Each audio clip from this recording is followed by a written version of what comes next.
itu ni siapa yang pergi Taman Wira tu? Cuba angkat tangan. Okey, tak ramai. Mana kata takut dia kata orang yang sama. Saya lebih suka lah, tak ramai. Takut dia pergi satu kemah ni angkat tangan semua. Kata dah pergi Taman Wira, dia kata orang yang sama. Jadi bukan orang yang sama lah. Abang kata yang belah Taman Wira tu orang Melayu, jadi orang lain.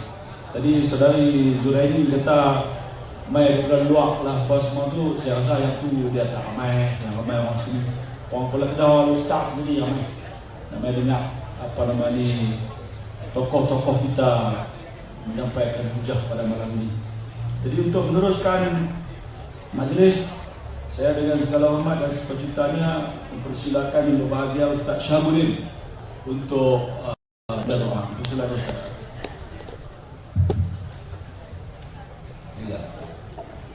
Al-Fatihah.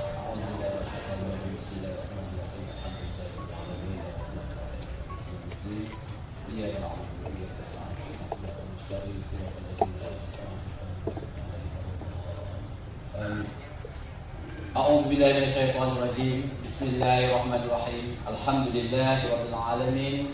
Wassalatu wassalamu ala sayyidina Muhammad wa ala alihi wa sahbihi ajma'in. Hamdan hamidin syakirin amin hamdan yuwafi ni'amahu yukafi mazidah. Ya Rabbana lakal hamdu kama yanbaghi li jalali wajhi wa 'azimi sultanik. Allahumma shalli wa sallim ala sayyidina Muhammadin salatan tunjina biha min jami'il ahwali wal afat wa ta'dilana ya Allah biha jami'il hajat wa tutahhiruna biha min jami'is sayyi'at wa tarfa'una biha 'indaka 'ala ad-darajat wa tuballighuna biha asal ghayati min jami'il khairati fil hayati wa ba'da al-mamat wa ala alihi wa sahbihi wa sallim taslima katsiran bi rahmatika ya arhamar rahimin. Allahumma ya Allah ya Tuhan kami bermohon kepadamu ya Allah, beri kepada kami keadilan, kesejahteraan, kemakmuran dan kesenangan hidup di bumi tanah air tercinta ini. Ya Allah ya Karim, jauhkan kami daripada pemimpin-pemimpin yang rakus, kejam terhadap kehidupan dan juga kemakmuran kami. Allahumma ya Allah, Rabbana hablana min azwajina wa dhurriyyatina qurrata a'yun waj'alna lil muttaqina imama. Allahumma inna na'udzu bika minal hammi wal hazan wa na'udzu bika minal 'ajzi wal kasal wa na'udzu bika minal jubni wal bukhl wa na'udzu bika min qulati daini wa qahri rijal. Ya Allah ya Karim, pelihara ya Allah kesehatan para pemimpin kami ya Allah, pada barisan pemimpin Pakatan Harapan dan juga pemimpin-pemimpin PPBM. Ya Allah ya Karim, pelihara kesehatan pengurusi PPBM Tun Dr. Mahathir Mohamad dan para pemimpin yang akan berjuang untuk menaluki tanah air tercinta ini. Allahumma ya Allah ya Karim, Allahumma inna nas'aluka salamatan fid din wa afiyatan fil jasad wa ziyadatan fil 'ilmi wa barakatan fil rizqi wa tawbatan qabla al-maut wa rahmatan 'inda al-maut wa maghfiratan ba'da al-maut. Allahumma hawin alaina fi sakaratil maut wan najata minan nar wal 'awaidil hisab. Ya Allah ya Karim, berilah kami kemenangan ya Allah. Bukakanlah hati seluruh rakyat Malaysia menyertai parti Peribumi ya Allah dan parti Pakatan Harapan untuk kami menaluki Putrajaya pada masa pilihan yang akan datang. Rabbana hab lana min azwajina wa dhurriyyatina qurrata a'yun waj'alna lil muttaqina imama. Rabbana atina fid dunya hasanah wa fil akhirati hasanah wa qina adzaban nar. Wa sallallahu ala sayyidina Muhammadin wa ala alihi wa sahbihi ajma'in. Walhamdulillahi rabbil alamin. Takbir. Allahu Akbar. Hidup Tun Mahathir. Hidup PPBM. Wabillahi taufiq wa hidayah. Assalamualaikum warahmatullahi wabarakatuh.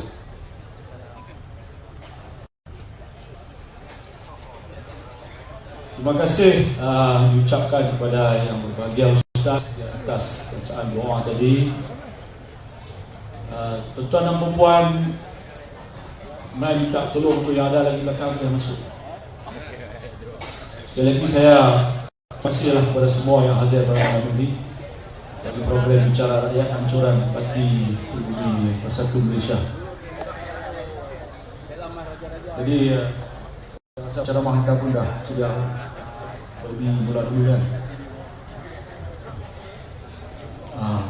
Ceramah kita ikut kursi.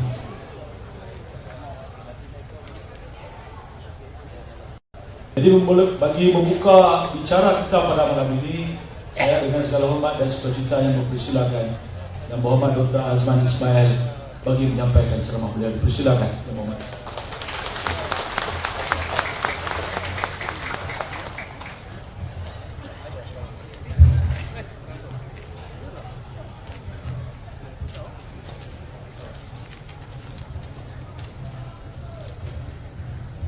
Terima kasih. Bismillahirrahmanirrahim. Alhamdulillah rabbil alamin. Wassalatu wassalamu ala asyrafil anbiya'i wal mursalin wa ala alihi washabbihi ajma'in. Yang berbahagia dan dilahirkan Ustaz Hasanuddin daripada Amanah, Cik Diana Sofia daripada DAP, Tan Sri Rashid yang berbahagia, Tan Sri Rashid daripada Parti Pribumi Bersatu Malaysia, Datuk Mahfuz yang nampak, Saudara Samsul dan setiap orang daripada pimpinan Parti Pribumi Bersatu Malaysia, Parti Keadilan Rakyat, Amanah daripada DAP, hadirin hadirat dihormati sekalian. Alhamdulillah dah dapat bersama dan ini kali pertama Tun muncul di Kuala Kedah, saya rasa Parlimen Kuala Kedah secara resmi lah, secara resmi.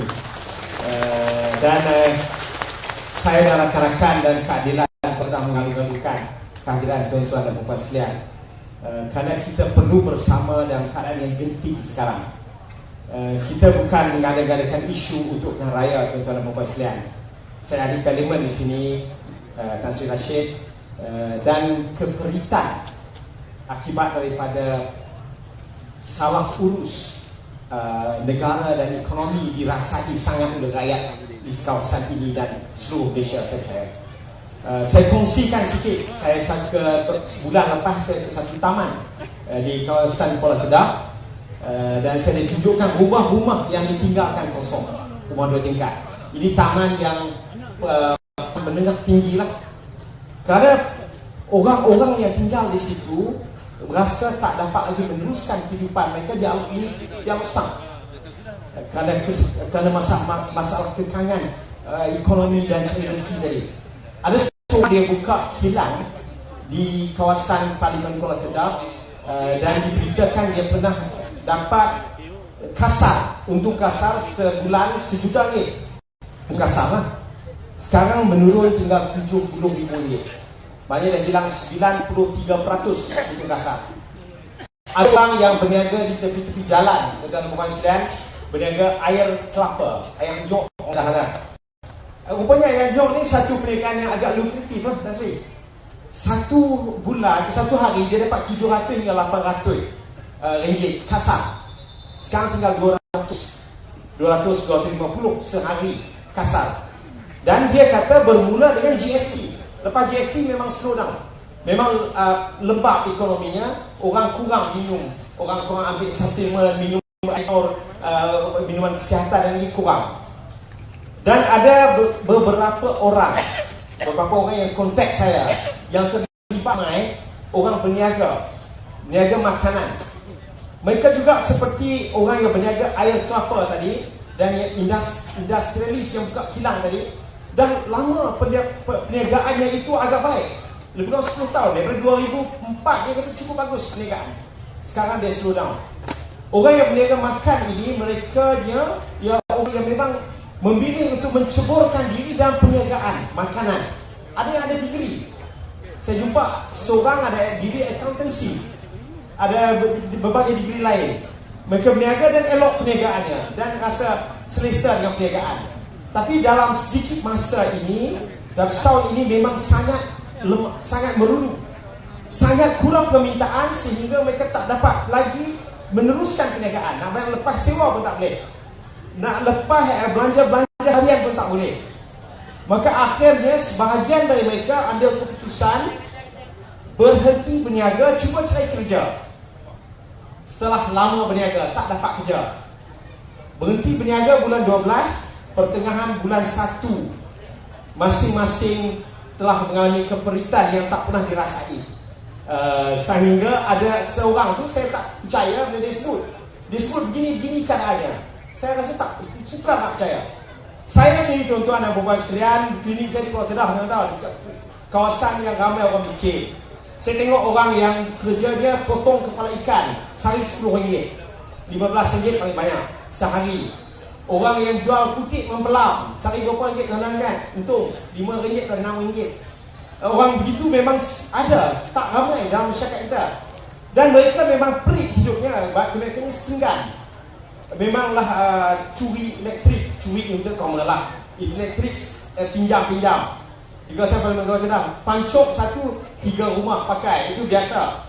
Tapi itu jarang berlaku kepada orang yang graduan, yang dulu bekerja dengan agak selesa berniaga. Dan dia sebut bahawa elektrik rumahnya itu sekarang tumpang jiran, air tumpang jiran. Saya rasa sangat sukar untuk percaya. Saya pergi sendiri dan saya tengok sendiri. Itu keperitan yang orang hadapi, orang berniaga. Orang yang tak berniaga juga mengalami keperitan. Kerana kos hidup yang tinggi, harga barang tinggi, semuanya tinggi dan mahal. Sejak GST dan sejak ringgit Malaysia jadi mengecil. Ini benda yang betul-betul berlaku. Dan walaupun kerajaan cuba memberikan alasan-alasan di media massa dan lain-lain bahawa ini berlaku pada semua negara, tapi semua negara yang mengalami penurunan tadi tak seperti Malaysia. Di Asia, Malaysia lah yang paling teruk mengalami penurunan nilai ringgit. Baru ni ada persidangan di Korea, saya hadir. Korea, RM1.245 won. Itu tukaran saya dapat. 1997 dipaksa difahamkan RM1.400 won. 400. Dan orang-orang Kedah yang dulu RM1 tahun 1990 ketika saya di Hospital Baling di Betung, RM10 point something. Pernah dekat sebelah bar. Sekarang RM7.8. Bila tukar, dia kata walaupun 7.8 saya boleh dapat hanya kalau boleh sampai 5.5. Siswa dia turun lagi. Jadi harga barang jadi mahal. Dia mengecil. Kenapa jadi mengecil? Antara sebab terbesarnya ialah kerana orang hilang kepercayaan kepada negara Malaysia. Duit, tuan-tuan dan puan-puan sekalian, ialah kertas. Di sebalik duit itulah yang memberikan nilai kepada wang tadi. Di sebalik duit tadi ialah kerajaannya, Perdana Menterinya, kabinetnya, rancangan-rancangan ekonominya, rancangan dan pelaksanaan rancangan di mana dia menjaga maslahatan kebajikan negaranya. Itu memberikan nilai kepada wang tadi. Itu yang kita kurang di Malaysia sekarang. Kita kurang. Kalau tuan-tuan keluar negara disebut saja MDB, kita tak ada sebarang alasan, tidak ada sebarang hujah yang kukuh untuk menjelaskan pendirian negara kita terhadap satu MDB. Singapura, tuan-tuan dan puan-puan sekalian, telah mendakwa di mahkamah beberapa orang, memenjarakan beberapa orang, mendenda sampai ratusan juta, merampas wang yang terkait dengan satu MDB. Hanya di seberang tambak Johor. Kita di Malaysia tak ada apa. Ilek, tak ada apa. Yang kena ialah Rafizi Ramli. Kerana dia menyebut laporan audit satu MDB yang diletakkan di bawah OSA. Kenapa dia jadi rahsia? Kenapa jadi kesalahan jenayah? Kerana diletakkan oleh Perdana Menteri di bawah Akta Rahsia Rasmi. Bukan pasal benda tu lucah ke apa ke, tak ada. Akta Rahsia Rasmi. Pernahkah berlaku di satu negara demokrasi di zaman moden ini laporan audit diletakkan di bawah Akta Rahsia Rasmi? Laporan audit oleh Ketua Audit Negara sendiri. Saya tanya pada yang berbahagia Tun, dia kata di zaman dia tak pernah diletakkan sebarang laporan audit di bawah Akta Rahsia Rasmi. Kita buat audit untuk kita tahu apa berlaku, di mana duit, di mana keadaan itu tujuan buat audit, diletakkan di bawah Akta Rahsia Rasmi. Itu perkara yang tak dapat kita jelaskan kepada masyarakat antarabangsa. Itulah antara yang menyumbang terbesar kepada hilang kepercayaan pada pentadbiran negara kita. Kesan kepada rakyat ialah turun mata wang dan juga turun keyakinan pelabur dan lain-lain lagi. kesannya adalah ekonomi kita yang lembab dan kita dapat keluar dari kelembapan tadi. Kalau semata-mata harga minyak, tuan-tuan dan puan sekalian, Arab Saudi akan lebih teruk dari kita. Ini hasilnya hanya minyak. Umrah sehaji ini bukan bisnes, dia bukan untung banyak mana pun. Kurma belah besar kan, ya kita pegang lah. Tapi bila harga minyak turun, musim haji lepas orang pergi ke Madinah RM1,000, 828 rial. Jadi walaupun dia patut turun banyak, kita masih turun lagi banyak. Itu puncanya ialah salah urus tadi, kelemahan pengurusan yang kena diperbetulkan.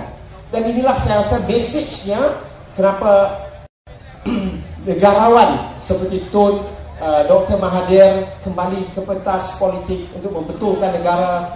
Tan Sri Rashid yang saya rasa sepatutnya menikmati persaraannya juga kembali, karena kita mau selamatkan negara. Kita tak fikir untuk kita saja mungkin dapat, tapi anak cucu kita, generasi akan datang. Kerana negara boleh rosak dan boleh sangat rosak kalau tak ditadbir dengan baik. Venezuela, tuan-tuan dan puan sekalian, 1/32 negara yang paling kaya di Amerika Selatan. Sekarang negara yang cukup perik hidupnya. Inflasi beratus-ratus, beribu-ribu kali. Venezuela, Burma, Myanmar pernah jadi negara yang top, pernah mengeluarkan Siasat Agung Bangsa Bersatu UTAN. Myanmar dulu banyak cendekiawan dan bijak pandai tahun 50-an. Lepas tahun yang kedua, dia banyak mengeluarkan cendekiawan bijak pandai. Doktor-doktor daripada Universiti Rangoon, lecturer saya masa saya di universiti, profesor. Tapi Myanmar sekarang tuan-tuan, universiti pun tak ada. Akibat salah tak dia tak ada. Anak kenakan kawan saya, doktor, dia dah jadi warga negara Malaysia. Budak yang sangat brilian, sangat pandai. Dia belajar fizik, kimia, semua cukup bijak, matematik. Dan dia bercita-cita nak ambil computer science. Dia duduk di Burma, tak ada duit untuk belajar keluar Burma. Akhirnya saya jumpa kawan saya tengok apa jadi dengan anak menakan dia. Sebab main Malaysia pun tak boleh lah. Dia anak menakan dia bangun pagi main computer game. Dan dia pandai. Dia main computer game top semua, skor. Memang budak brilian. Tapi itu saya pencapaian. Sebab universiti pun tak ada. Masuk tentera, boleh tak masuk kolej tentera. Itu berlaku. Dan kalau kita salah takdir, salah urus dengan kita, itu akan berlaku. Dan ini sedang berlaku sedikit demi sedikit. Dia bukan kita bangun pagi terus bankrupt, tidak. Bangun pagi sedikit demi sedikit, perkara tadi menghakis keyakinan orang, menghakis kekayaan negara. Ikut satu kajian oleh satu entiti yang bernama Global Wealth. Pada tahun 2016, tiap rakyat Malaysia mengalami kekurangan pendapatan, kekurangan kekayaan sebanyak 8,333 ringgit setiap orang. Jadi kalau tuan-tuan rasa lah ni kurang duit bandingkan dulu, ya, memang itulah. Dan bukan saja kurang pendapatan, bertambah hutang. Setiap rakyat Malaysia telah bertambah hutang berbanding dengan 2015 sebanyak RM32,000 lebih. RM32,400 lebih kurang kalau dikira. Jadi duit kurang, harta kurang, hutang lebih. Dan di mana kita banding dengan Singapura? Di Singapura sekarang pendapatan kita 1/10 rakyat Singapura. Maknanya setiap orang rakyat Singapura berpendapatan 10 kali lebih daripada rakyat Malaysia. Itu berlaku. Sedangkan satu ketika dulu kita sama dengan Singapura. Dengan Korea Selatan kita lebih baik. Macam bola apa semua kan, kita lebih baik. Sekarang jauh bezanya. 10 kali ganda rakyat Singapura lebih kaya daripada kita. Dalam beberapa sekalian, dia ada kesannya kelembapan tadi juga, kurangnya kekayaan menyebabkan kurangnya aktiviti ekonomi. Graduan menganggur cukup banyak. Ada satu sumber kata 100,000, ada satu sumber kata sampai 4,000. Tapi saya sebagai ahli parlimen berjumpa ramai yang tak ada kerja dan minta kerja dan minta cari kerja. Yang graduan yang telah kita berikan begitu banyak pelaburan, pelajaran, tak ada pekerjaan. Bukanlah kita semua keluar universiti dapat kerja, tidak. Tapi keadaannya tidak ada pekerjaan. Tidak ada pekerjaan. Dan pada tahun 2017 ini kali pertama graduan perubatan tidak lagi ada pekerjaan. Graduan perubatan bukanlah special sangat ke doktor tak. Tapi kita telah memberikan begitu banyak pelaburan untuk graduan perubatan. 5 tahun, 6 tahun belajar. Dan sekarang tak ada pekerjaan, mereka akan kerja secara kontrak 2 tahun. 2 tahun. Lepas 2 tahun cari kerja sendiri. Dan kita hilang banyak bakat. Pelajar-pelajar terbaik yang belajar perubatan, yang kemudian dia masuk universiti dan berpotensi jadi macam-macam, buat research, buat kajian tentang berbagai bidang perubatan yang kita sangat ketinggalan. Mereka ini akhirnya terumbang ambing, tak ada pekerjaan. Kenapa mereka perlu diberikan kontrak, kerja secara kontrak? Kerana hospitalnya tak dibina seperti yang dirancang. Kerana duit nak beri gaji tak cukup. Itu jawapannya. Walaupun diberi macam-macam jawapan, itu jawapannya. Untuk itulah tuan-tuan, perempuan, saudara saya seperti sekalian, maka kita perlu melakukan perubahan yang besar. Kerana itulah, walaupun kita punya pendirian yang berbeza, parti yang berbeza, wadah yang berbeza, tapi keadilan, parti bersatu, parti berdiri bersatu, amanah DAP, kita bersama. Sama-sama kita mau selamatkan Malaysia demi masa depan anak cucu kita. Kalau tidak, Malaysia tenggelam, kita semua tenggelam. Tak ada faedah kita bertengkar, beremeh-temeh perkara remeh-temeh tadi. Maka itulah perlu kita nyatakan iltizam, kita buat kerja-kerja yang khusus. Saya diminta sambung lagi 2 minit. Last sekali saya nak sebut, tuan-tuan, sebagai wakil keadilan, kerana ada disebut kepada saya bahawa keadilan hipokrit, kerana mereka kata sekarang bersama dengan Tun lupa BMF. Saya nak sebut sikit kepada rakan-rakan kita dalam UMNO. BMF dengan satu MDB antara langit, yang bezanya langit dengan bumi. Masa BMF saya pelajar perubatan awal 20-an di Pulau Pinang. Masa itu ada NGO nama Aliran di Pulau Pinang. Banyak dia tulis dan dibahaskan buat forum tentang BMF skandal. BMF skandal dengan satu MDB tak boleh kita bayangkan dan bandingkan. Dan masa BMF tidak ada wang masuk dalam akaun Perdana Menteri. Tak ada duit macam SRC masuk ke Perdana Menteri dan dia tak tahu apa-apa. Tak ada pegawai negara ditukar. Tak ada pendakwaan yang telah disediakan, tak jadi dakwa. Tak ada berlaku. Dan dalam BMF skandal hari itu keterusannya ada dibentangkan di Parlimen. Tidak ada laporan Ketua Audit Negara yang disembunyikan bahawa OSA, tidak ada. Dibahaskan. Yang ada pun komen dari Lim Kit Siang, saya ingat, yang hormat Lim Kit Siang dia itu, bahawa laporan Tan Sri Ahmad itu diberikan di pengakuan yang sewajarnya, itu ada. Tapi tak ada apa yang berlaku sekarang disembunyikan dan lain-lain lagi. Kerana itu selepas BMF tidak tercelar nama Malaysia sebagai pusat pelaburan dan ekonomi. Yang berlaku sekarang sangat berbeza. Kita tidak mengambil sikap hipokrit, tapi tidak ada beza yang sangat besar. Dan dalam BMF, Tun Dr. Mahathir sebagai Perdana Menteri sampai hari ini bersedia bila-bila masa untuk dilihat kembali, dibahaskan kembali. Tapi adakah Perdana Menteri sekarang bersedia? Tidak. Malahan ketika bajet masa BMF, saya ingat lagi Daim Zainuddin menyebutkan di dalam ucapan bajetnya tentang BMF skandal, bahawa kerajaan tidak lari dari tanggungjawab. Sedangkan ketika pembentangan bajet 2017, sepatah pun tak disebut oleh Najib tentang satu MDB. Sepatah pun tidak ada. Dan kerana itulah tuan-tuan dan puan sekalian, saya dan Datuk Mahfuz dan kawan-kawan Tan Sri Muhyiddin juga kita keluar daripada Dewan. Itulah ceritanya. Jadi tuan-tuan, kita satukan azam, kita buat usaha, kita ajak ramai kawan-kawan kita bersama dengan mana-mana parti, bersatu, keadilan, amanah DAP. Kita cek balik pendaftaran pengundi, kita ajak ramai-ramai mengundi dan kita buat perubahan demi masa depan negara yang tercinta ini dan anak cucu kita sekalian. Terima kasih banyak. Terima kasih Yang Berhormat Dr. Azman daripada PKR yang menyampaikan hujah-hujah beliau tadi.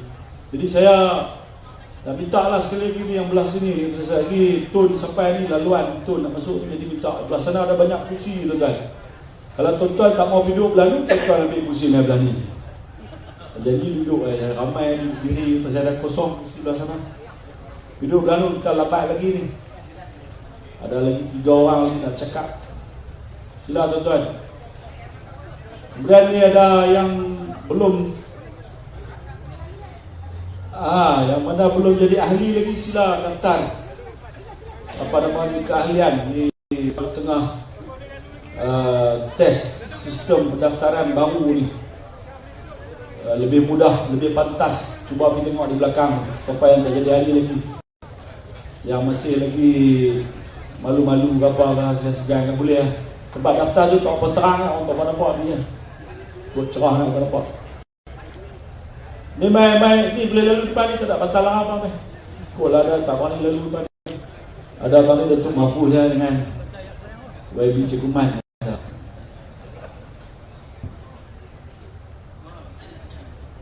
Saya ada kawan tanya saya tadi, baru tadi dia tanya saya. Dia kata saya tengok ada kedudukan, ada ranking dalam UMNO. Jadi saya memilih pasal tu. Pertanyaan saya tak jawab. Saya tak nak dapat soalan tu. Ya, dekat jawab, saya kata memilih untuk meninggalkan UMNO lah, tu saya jawab. Jadi tuan-tuan tak ada ranking, tak ada apa yang bertunggu pagi masuklah parti satu, parti mana nak lawan UMNO lah. Kami kepala perang tu lari UMNO. Yang pergi perang padahal kepala tak ada lah. Ada orang kepala dah dilesak malam ni pada jamuan makan malam, program tahunan isteri wakil rakyat Barisan Nasional. Dulu bini saya boleh ikut sekali lah. Lah kita dah keluar lah kan. Okey, bagi kita meneruskan program kita pada malam ini, untuk kita memperjelaskan lagi bicara rakyat kita, saya persilakan yang berbahagia Al-Fadhil Ustaz Hasanul Yunus untuk menyampaikan ceramah beliau. Naib Presiden Parti Amanah Rakyat. Silakan.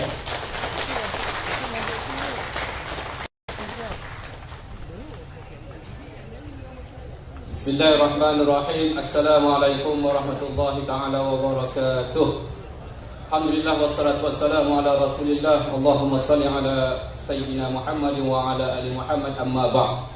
Yang saya kasihi Datuk Pengacara Majlis, teman-teman yang berhormat Dr. Azman, Diana, yang kita kasihi Tan Sri Rashid, teman-teman yang berhormat Datuk Mahfuz dan seluruh pimpinan parti PBDM, DAP, Amanah, Keadilan, dan seluruh tetamu-tetamu yang hadir tidak kira apa agama bangsa yang berhimpun pada hari ini.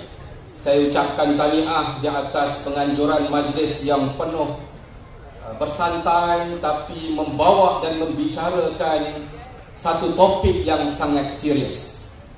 Saya nak mulakan dalam beberapa minit yang pertama ini, saya ingin mengulangi hadis Nabi SAW yang mafhumnya, yang maknanya boleh dikongsikan oleh seluruh penduduk dunia.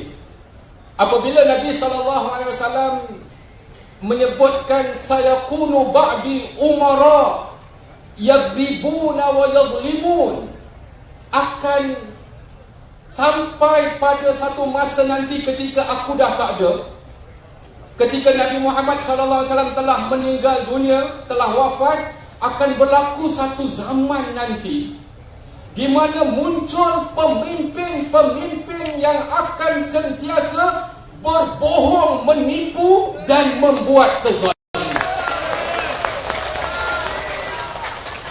Agak-agak dekat Kedah ni dah muncul pemimpin seumpama itu.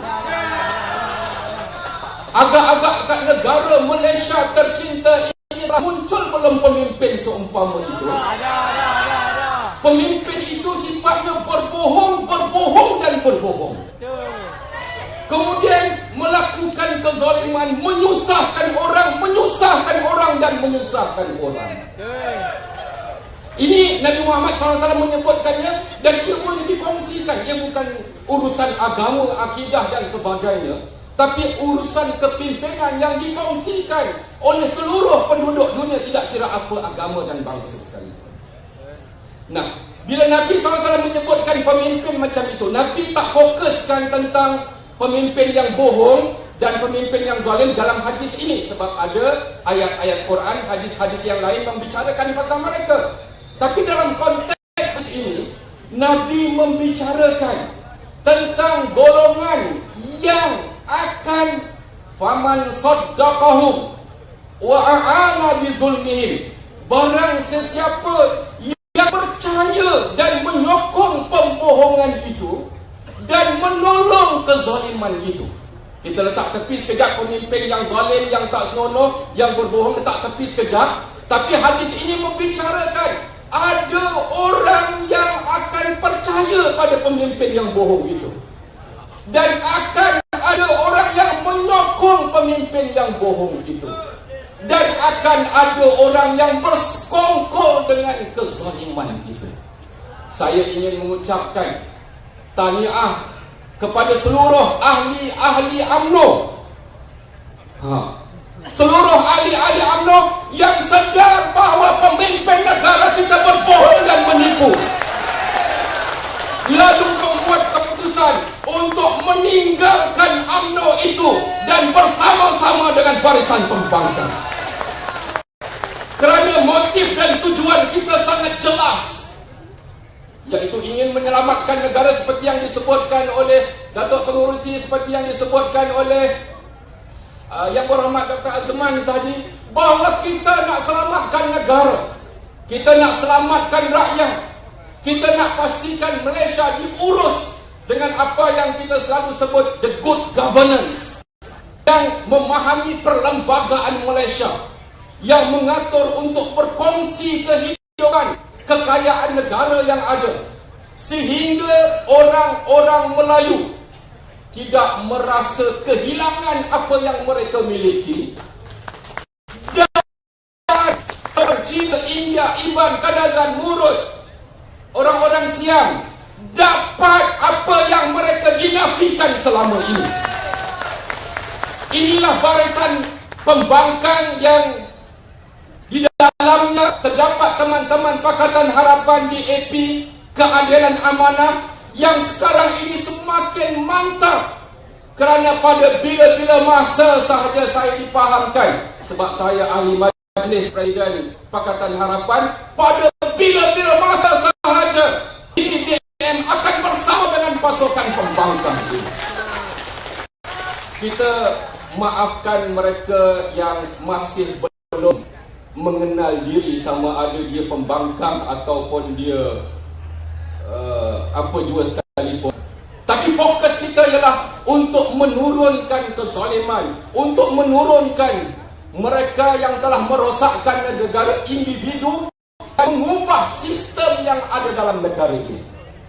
Tuan-tuan, sidang hadirin yang sangat dikasihi lagi dirahmati Allah, satu nikmat yang paling besar apabila kita dapat mengumpulkan barisan mereka yang pernah berada dalam kerajaan, yang pernah menjadi menteri, yang pernah menjadi Perdana Menteri, yang pernah menjadi timbalan Perdana Menteri, yang pernah menjadi menteri besar, yang mengetahui tentang lubang-lubang kerosakan yang boleh dilakukan oleh pemimpin-pemimpin negara, yang hari ini bersama dengan rakyat duduk bawah kemah, yang datang dengan keadaan yang cukup sederhana, yang tidak mengejar kekayaan wang ringgit, tetapi bertanggungjawab untuk bersama-sama membangunkan negara. Saya ingin menyebutkan bagi masyarakat Islam dan teman-teman bukan Islam juga tentang apa yang selalu diulang oleh Imam Al-Ghazali rahimahullah dalam kitab Ihya Ulumuddin, menghidupkan kembali ilmu-ilmu agama yang barangkali telah terlindung dan tertutup. Dia mengatakan fa fasadur ri'ayah bi fasadil muluk wa fasadul muluk bi fasadil ulama. Saya berhenti kat situ dulu. Imam Al-Ghazali mengatakan rakyat akan menjadi rosak, rakyat akan menjadi merana disebabkan rosaknya para pemimpin. Rakyat rosak disebabkan oleh para pemimpin. dan fasadul muluk, dan rosaknya pemimpin disebabkan rosaknya para ulama. Kita bercakap, saya bercakap di negeri Kedah, dan di negeri Kedah ini banyak pondok-pondok, banyak tuan-tuan guru, banyak ulama-ulama. Dan dalam keadaan yang seumpama itu, kita berbicara tentang bagaimana kita nak selamatkan negara apabila Imam Al-Ghazali rahimahullah menyebutkan dengan jelas tentang rakyat menjadi rosak disebabkan rosaknya para pemimpin. Para pemimpin menjadi rosak disebabkan rosaknya para ulama. Kenapa rosaknya para ulama? Para ulama ini rosak apabila bil istilah bil mal. Apabila kita dapati ada para ulama yang menjeling-jeling harta kekayaan yang ada pada pemimpin. Ya. Bagi laluan kepada yang amat berbahagia Ayahanda Tuan Dr. Mahathir Mohamad,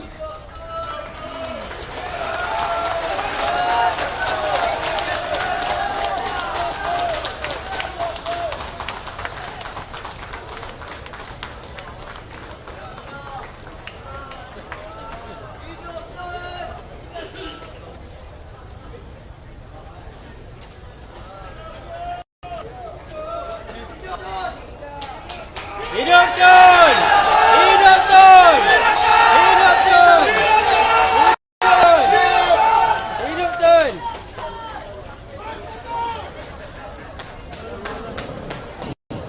dengan izin Ayahanda Tun, boleh saya teruskan sikit lagi minit-minit terakhir untuk saya?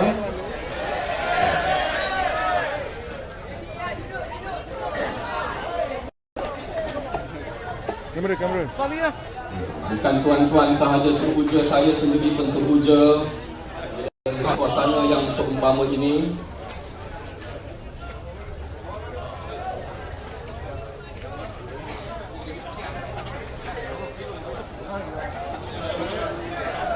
Clear.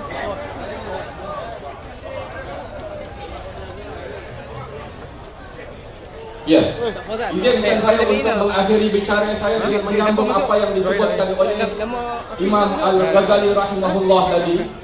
Bagi nombor iklan tak ni? Kerana kita bercakap pasal kita nak menyelamatkan negara, kita bercakap pasal kita nak ubah pemimpin dan sistem yang ada dalam negara, kita bercakap pasal good governance, kita bercakap pasal untuk memastikan isu perkauman tidak digunakan oleh UMNO untuk menyebabkan dia kekal terus memerintah negara dan melakukan pembohongan dan penipuan. Imam Ghazali tadi mengatakan bahawa rakyat akan rosak disebabkan pemimpin rosak. Pemimpin akan rosak apabila ulama rosak. Imam Ghazali sebut. Dan ulama rosak sebab apa tuan-tuan? Sebab ulama mata mula menjeling kekayaan yang ada pada para pemimpin. Dan pemimpin ni dia perhatikan, dia tengok mata ulama asyik tengok harta aku sahaja. Nah, aku bagi sikit, aku bagi sikit, aku bagi sikit, sehingga ulama tidak mampu menegur rakyat dan apatah lagi menegur pemimpin tuan-tuan. Sebab itu hari ini kita bersama-sama dengan Parti Amanah Negara, dengan Keadilan, bersama-sama dengan DAP, bersama-sama dengan PPBN, kita tekad untuk bergabung tidak kira apa agama, apa bangsa, apa pengalaman, untuk selamatkan negara.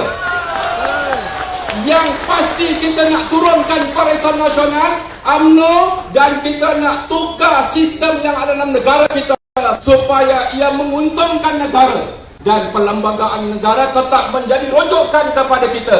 Saya ulang sekali lagi, kita nak supaya orang-orang Melayu tidak kehilangan apa yang mereka ada pada mereka, tapi waktu yang sama kita nak orang Cina, India, Iban, Kadazan, Murud, Siam dapat apa yang mereka tidak dapat selama ini disebabkan UMNO Barisan Nasional telah melakukan kerosakan.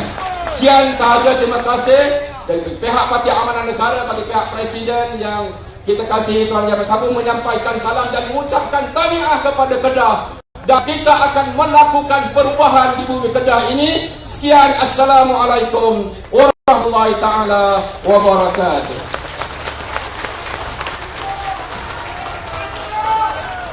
Terima kasih diucapkan kepada Yang Berbahagia Al-Fadhil Ustaz Asaduddin Yunus. Saya mengambil kesempatan pada malam ini untuk mengumumkan kehadiran Yang Amat Berbahagia Tun Dr. Mahathir Mohamad, Pengurusi Parti Bersatu Malaysia, dan juga Yang Amat Berbahagia Tun Dr. Siti Hasmah. Terima kasih Yang Amat Berbahagia Ayanda dan juga berdua yang tidak temu-temu dan pada usia yang sebegini, yang pada kebanyakan orang lain mungkin duduk rehat di rumah, duduk berak-berak cucu lah orang Kedah kata. Tapi kehadiran Tun pada malam ini juga sebenarnya bukan sekadar berak cucu, tetapi bagi saya atas keprihatinan masa depan cucu dan generasi akan datang, maka itu dia sanggup lagi berdiri bersama-sama kita untuk memperjuangkan nasib dan masa depan rakyat. Itu yang paling penting sekali, tuan. Ni saya nak buat pengumuman yang terlebih ni. Saya buat pengumuman lah. Tolong jangan ingat nombor kereta ni bahaya. Lepas ni dulu di Taman Wira biasa umur nombor kereta, mereka duk ingat Ustaz. Mereka hafal nombor. Jangan bersezok hari satu. RE 1970. Tolong ubah ke blok rumah kawan. RE 1970. Tolong ubah Ustaz. Tolong ubah. Pasal apa nama ni, saya dimaklumkan dia ada blok rumah jiran yang kawasan-kawasan sini lah. Jadi kalau boleh tuan-tuan yang lain-lain tu tengok sama alang hitam tu, dan duk blok-blok rumah kawan. Kalau kawan tu bunga raya kawan tu apa, okey lah, clear boleh. Kalau kawan tu duk kati lagi tu, masalah besar kepada kita. Faham saja lah, ni sensitif. Lah bukan boleh lah ni, kalau kata habak masuk PAN tak apa lagi, habak masuk PAS pun tak apa lagi, habak PKR pun dia tak marah lagi, habak BAP pun tak apa lagi. Sebut bunga raya ni, dia pun jadi bantu raya lah ni. Dia nyanyi, dia marah ni, dia tak tahu pasal apa. Dia sensitif pula ni. Dengar bunga raya ni, dia sensitif, saya pun tak tahu. Dia kalau orang kata boleh cegil, dia cegil dia macam. Kalau kata boleh tukar tu, dia nak tukar 24 jam. Jadi ni tuan-tuan yang belah sini ni, tolonglah tengok mana ada kursi lagi boleh. Sila duduk. Yang di depan ni tolong duduk. Duduk. Jadi sebelum saya meneruskan acara untuk menjemput penceramah yang seterusnya, untuk kita mendapat suntikan semangat pada malam ini, sempena dengan ketibaan Yang Amat Berbahagia Tun selaku pengurusi Parti Bersatu Malaysia, saya minta tuan-tuan dan puan untuk kita sama-sama berdiri bagi kita mendengar dan sama-sama yang mana tahulah menyanyikan lagu perjuangan kita, lagu rasmi Parti Bersatu Malaysia. Sila.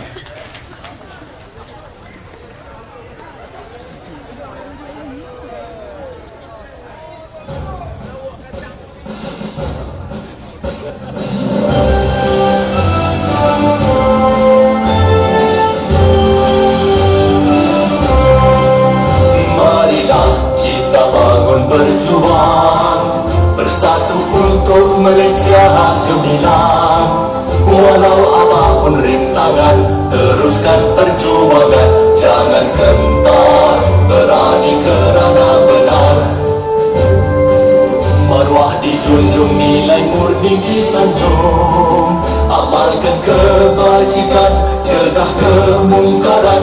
Pastikan parti berintegriti, bersedia untuk berkorban, bersatu jadi harapan. Marilah bersama mencipta sejarah, berjuang dengan semangat yang membara. Bercerai kita roboh, bersatu kita teguh, bersatu untuk Malaysia.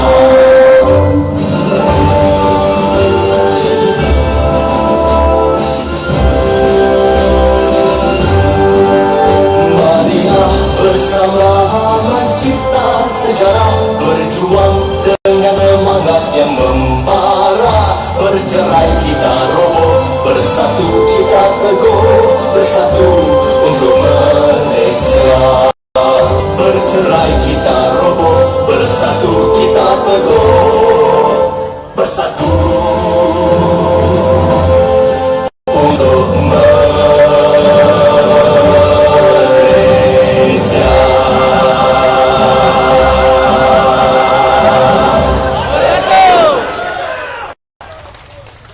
kasih. Sila duduk tuan-tuan. Ramai lagi tak apa yang lagu ni, saya lagu baru. Tapi nak heran apa, duduk lapar berpuluh tahun tak apa yang baru ni. Tapi tak pelik tu, pelan-pelan lah tu. Dia baru menghayati perjuangan kita sesuai dengan tajuk lagu. Jadi untuk penceramah kita seterusnya, ini ceramah kita daripada DAP. Berapa tahun lepas saya ingat, baru ya kami saya ceramah di Kuantan tu dia jadi calon. Saya tu hantar dia dengan teruk. Malam ni tak pernah kita hantar balik hafat pihak tu suruh saya hantar balik. Kita pakat balik lah. Jadi ustaz tadi pun kata, dia kata ada piano yang dah sedap macam kami lah. Kami pun sedap lama dah ustaz. Sedap lama. Cuba nak perbaik pada dalam tak boleh. Itu kena buang. Bila kena buang dia nak berjuang. Tapi kita ni dah biasa nak kita ni buat kerja sukarela dalam parti ni, nak kena cari satu platform. Dan Ayah Datuk dan beberapa rakan mencetuskan parti baru ini, maka kita jadikanlah parti baru ini sebagai satu wadah baru untuk kita bersama-sama dengan Pakatan Harapan dan lain-lain parti yang sanggup bersama dengan kita untuk kita memastikan kita menumpaskan Barisan Nasional dalam PRU yang ke-14 nanti, insyaAllah. Jadi untuk seterusnya saya mempersilakan Cik Diana Sofia daripada parti DAP untuk menyampaikan ceramah beliau. Silakan.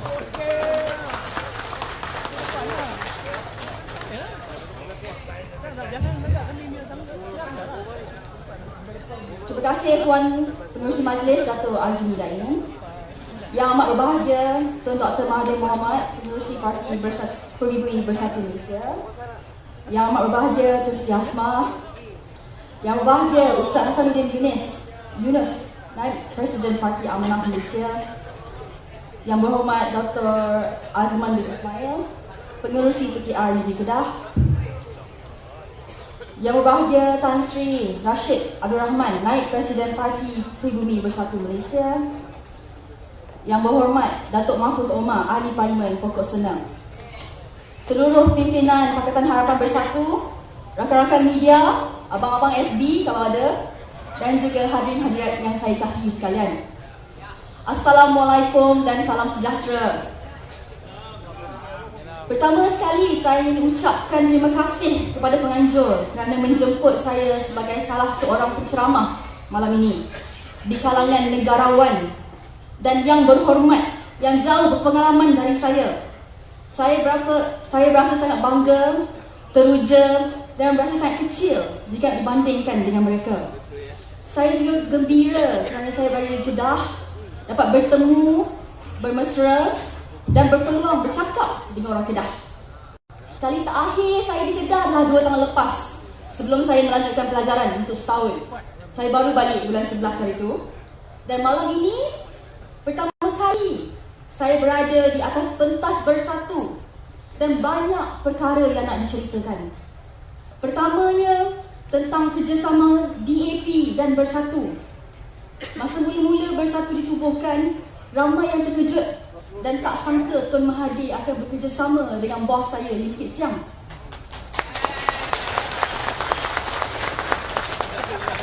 Saya sendiri pun masa tu di London terkesima. Tapi seperti diperjelaskan kedua-duanya, misi kita kali ini lebih besar dari matlamat peribadi maupun matlamat parti. Misi kita kali ini adalah untuk selamatkan Malaysia daripada kesusahan. Jika DAP adalah parti chauvinis Cina, komunis dan sebagainya, adakah Tun akan bekerjasama dengan parti DAP sekarang? Jika DAP adalah komunis, adakah parti ini dibenarkan wujud di Malaysia? Jika tuduhan-tuduhan itu benar, adakah Tun, YB-YB di sini akan berdiri sepentas dengan saya pada malam ini? DAP hanya bertanding tak lebih 50 kerusi parlimen di pilihan raya ke-13. Mana mungkin DAP boleh mendominasi sekiranya menang kerajaan persekutuan? Itu semua hanya momokan untuk menakut-nakutkan orang Melayu. DAP dijadikan hantu.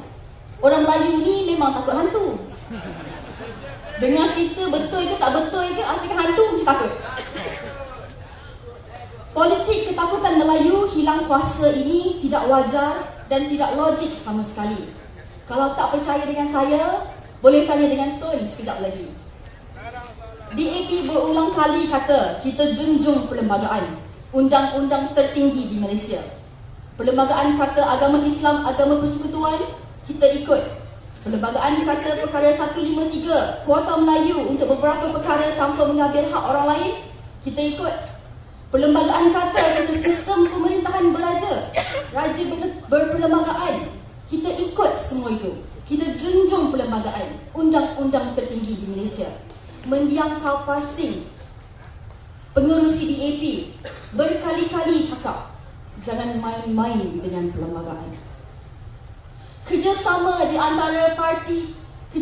antara Pakatan Harapan dan Bersatu menjangkau dari matlamat peribadi maupun matlamat parti. Sekali lagi saya ulang, matlamat kita lebih besar dan meliputi semua rakyat Malaysia, tak kira berparti ataupun tidak. Iaitu untuk menyelamatkan Malaysia dari kancah negara gagal dan terus merudum di pelbagai aspek. Malaysia harus diselamatkan dan Pakatan Harapan Bersatu komited dan nikat dalam menjayakan misi ini. Jika 3 negarawan ulung seperti Tun Mahathir, Wabi Lim Kit Siang dan Datuk Seri Anwar Ibrahim berduduk bersama untuk jayakan misi ini, masakan kita tidak. Mereka yang mempunyai pengalaman dan prestasi yang jauh lebih baik daripada pemimpin di sebelah sana, mengapa pilih yang lain? Saya percaya rakyat Malaysia boleh menilai mana satu batu dan mana satu permata. Pakatan Harapan Bersatu diketuai oleh negarawan yang mementingkan masa depan negara, masa depan anak muda, dan bukannya dipimpin oleh pembohong, penipu, perompak, penyamun dan pencuri.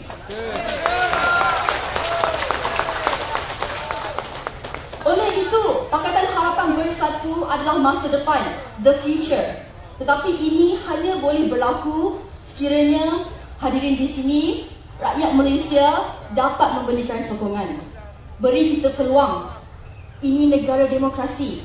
Sekiranya kita tidak bagus, lepas dapat kuasa, pilihan raya yang akan datang selepas itu tak perlu undi lagi. Keduanya, tentang peranan anak muda dalam misi ini. Anak muda amat penting. Kita masih ada lagi anak muda yang merasakan undi mereka tidak penting, tak membawa makna, ataupun mereka tidak berminat dalam politik. Tetapi sebaliknya, pengundi baru dijangka bertambah 3 juta. Walau bagaimanapun, ada lagi 4.2 juta rakyat Malaysia yang boleh mengundi belum daftar. Bilangan rakyat yang boleh jadi pengundi adalah 17 juta. 1/4 belum daftar lagi. Sangat ramai. Anak muda Kedah, anak muda Malaysia perlu ingat, masa pilihan raya yang lepas, ramai anak muda mengundi Barisan Nasional sebab ada pemimpin muda seperti Datuk Seri Mukris. Menangkan Datuk Seri sampai jadi Menteri Besar. Sekarang, Datuk Seri Mukris dah bersama dia pembangkang. So, masanya adalah anak muda untuk menyokong Datuk Seri Mukris yang juga bersama dengan Pakatan Harapan dan Bersatu.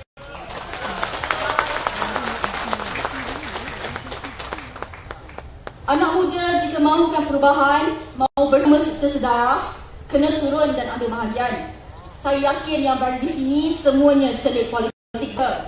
Tetapi kena juga ajak kawan-kawan, saudara mara, daftar mengundi, datang ceramah, jumpa pemimpin, pergi kempen, pergi rumah ke rumah, cerita tentang Pakatan Harapan dan Bersatu.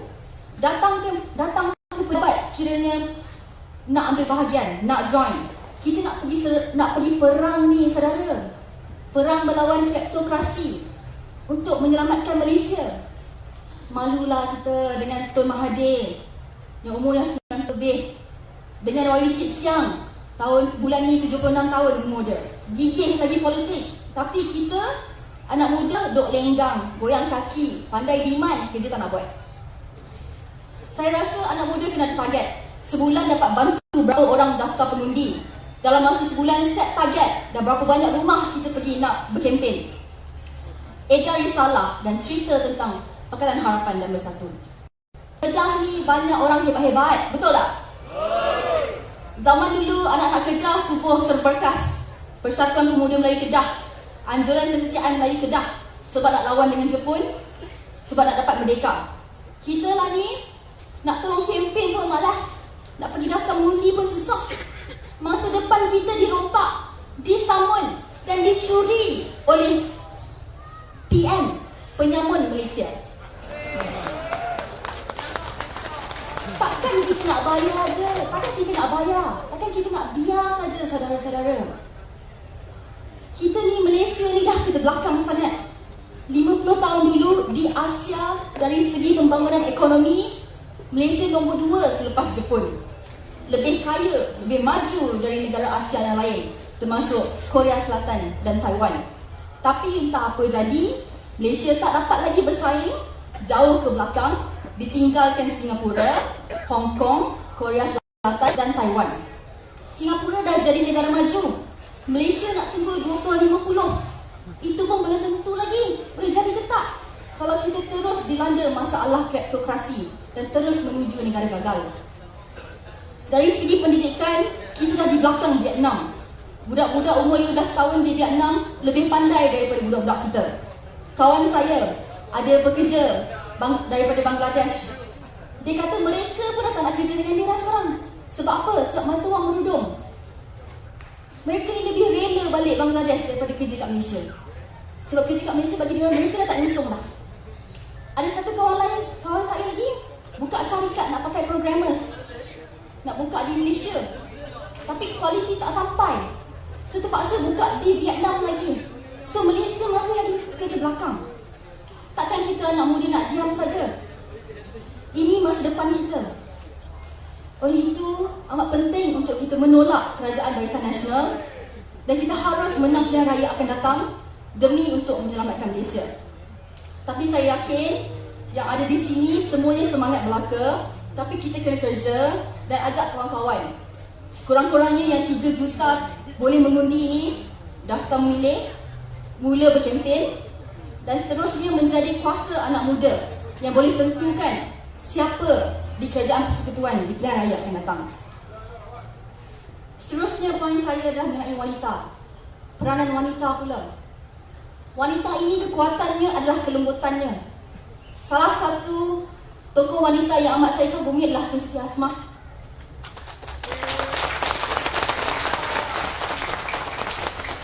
Dan juga Datuk Sri Wan Azizah. Mereka ini kedua-duanya wanita yang sangat tabah dan kuat berjuang. Saya yakin tanpa mereka, Tun Mahathir dan Datuk Sri Anwar pun tak dapat jadi hebat.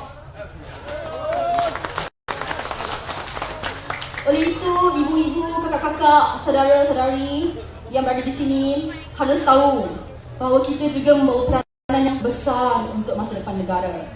Lebih kurang separuh dari rakyat Malaysia adalah wanita. Wanita pun pengundi. Wanita pun boleh kempen. Wanita juga boleh jadi pemimpin. Kalau Pakatan Harapan Bersatu tak dapat sokongan wanita, jangan mimpi kita dapat menang pilihan raya. Apabila pergi ke pasar beli barang dapur, kita yang pertama sekali sedar kos sara hidup makin meningkat, betul? Bila pegang duit RM50, boleh beli beras, tak boleh beli minyak masak. Kalau beli minyak masak, tak boleh beli beras. Tak cukup. Harga makanan meningkat, kos nak hidup meningkat, gaji tak naik-naik, mulalah kita gelisah. Nak beri keluarga makan macam mana?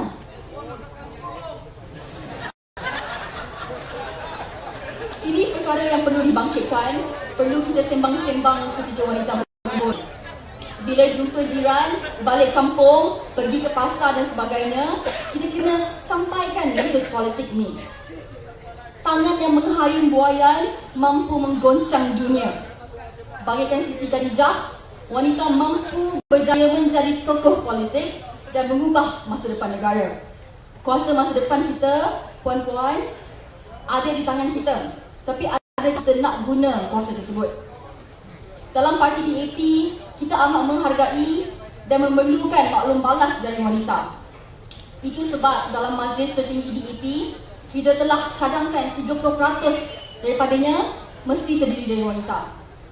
Speaker Selangor wanita pertama pun adalah YB Hanayo dari DEP. Esok beliau akan berada di Hotel Sri Malaysia 8.30 pagi bersama dengan Tun untuk sesi dialog. Kita jemput semua hadir. Kita pentingkan representasi wanita sebab kadang-kadang pemimpin pun tak faham isu yang melibatkan wanita. Jadi kita perlu suara wanita dalam jawatan tertinggi untuk membuat keputusan.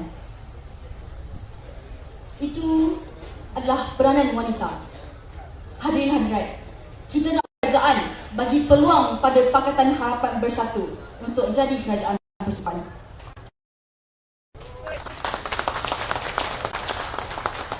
Kalau kita buat kerja tak elok, pilihan raya seterusnya tak perlu undi kita lagi. Tapi nak ubah kerajaan, kita mesti menang. Nak menang, kita mesti ikut strategi dan tak boleh pentingkan diri ataupun parti sahaja. Tun Mahathir pun ada cakap, gabungan antara parti pembangkang kena elak berlaku pertandingan 3 penjuru masa pilihan raya. Berdasarkan sejarah, kalau ada 3 penjuru, besar kemungkinan bukan parti lain, tapi BN yang akan menang. So itulah cerita dia.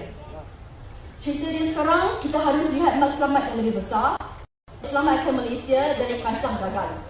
Usaha kerjasama dengan semua pihak ini dicadangkan demi untuk menyelamatkan Malaysia yang semakin parah dilanda krisis keyakinan, kemelut kepimpinan dan kegawatan ekonomi.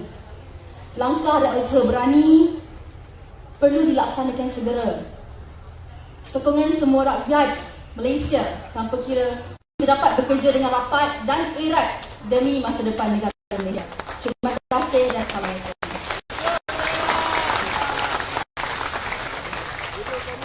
Terima kasih Cik Diana Sofia di atas ceramah beliau tadi. Jadi insyaAllah lah 2 tahun dulu kita pergi lawan ya. Kali ini dia tanding, kita sokong dia balik lah. Sama lah kalau kita tanding pun dia sokong lah.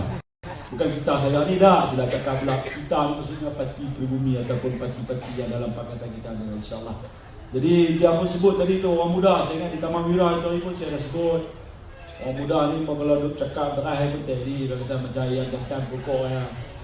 Dia tak mau cakap derai tapi tak ada apa. Kan? Jadi sebab pokok bukan jantan. Orang pokok tumbuh dia tumbuh. Orang keluar daun dia keluar daun. Orang keluar bunga dia keluar bunga. Orang berbuah dia tak guna. Jadi orang muda-muda ni jangan cakap pumpang. Tanya-tanya hari mengundi maka ada orang habis semua. Saya tak daftar mengundi. Ni ahli parti pada malam ni. Ikutlah, pilihlah mana yang ada parti yang ada ni, pilih semua lah mana yang mau. Janganlah masuk semua pilih parti yang saya sebut tadi lah. Yang parti Bunga Raya ke, parti PAS ke, parti Amah ke, PKR dan sebagainya. Jadi tanpa berlengah masa, saya nak minta lah kita tahu pemimpin terulung kita yang banyak mencipta sejarah dan juga banyak sekali buat kerja-kerja sehingga Malaysia ini menjadi satu nama yang terkenal di seluruh dunia kerana kelebihan kehebatannya. Berbanding dengan Malaysia pada hari ini, Malaysia pada hari ini terkenal dengan apa yang disebut sebagai sebuah negara kleptokrasi. Cikgu Azman kata tu kleptokrasi. Cikgu Azman main tafsiran dulu dia kata kleptokrasi ni bahasa Melayu tak kira. Saya pun malam tu baru dengar dia definisi dia. Dia cikgu kena ikut. Negara yang klepek. Klepek mana kata kona. Jadi apa nama ni, kita dengar lah Tun. Tadi ada Dr. Azman sebut pasal perbandingan di antara skandal yang dituduh skandal BNF dan juga 1MDB. Ini malam ini kita berdepan dengan individu yang terlibat secara langsung dan akan memberi jawapan yang sejelas-jelasnya kepada kita semua. Tuan-tuan dengar elok-elok. Jangan duduk kona-kona duduk kalau dengar kita bersama malam ini dengar elok. Jadi tanpa berlengah lagi saya dengan segala hormat mempersilakan yang berbahagia yang diatur Dr. Mahathir Mohamad untuk menyampaikan ucapan beliau. Silakan. Hidup Tun!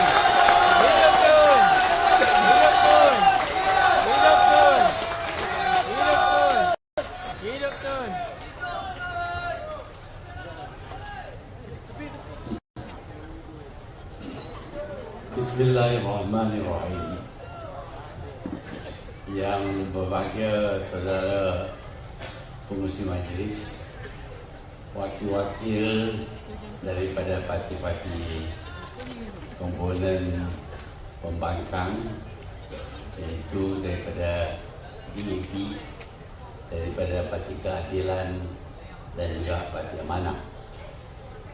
Tuan-tuan, puan-puan hadirin sekalian, Assalamualaikum warahmatullahi wabarakatuh. Waalaikumsalam. Saya percaya pada malam ini ada acara besar-besaran. Bukan di sini, di Rosa. Saya dengar cerita ada pembesar negara nak datang. Dia tu begitu besar sampai dulu nak bagi besar.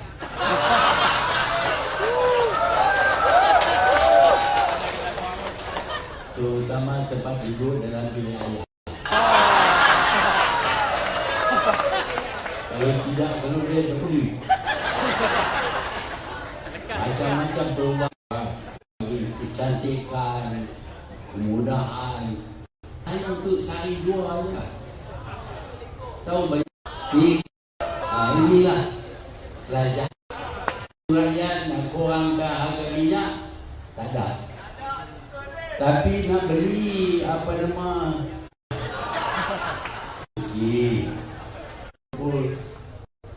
dia berkumpul macam ni, saya nanti bagi seorang satu banyak, tak banyak yang ada, tetapi kita tak bagi satu sen pun.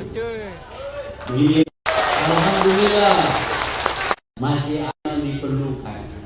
Ini agak lama, kita tak ada apa nak lawan dengan British. British kuasa besar, baru menang perang dunia kedua.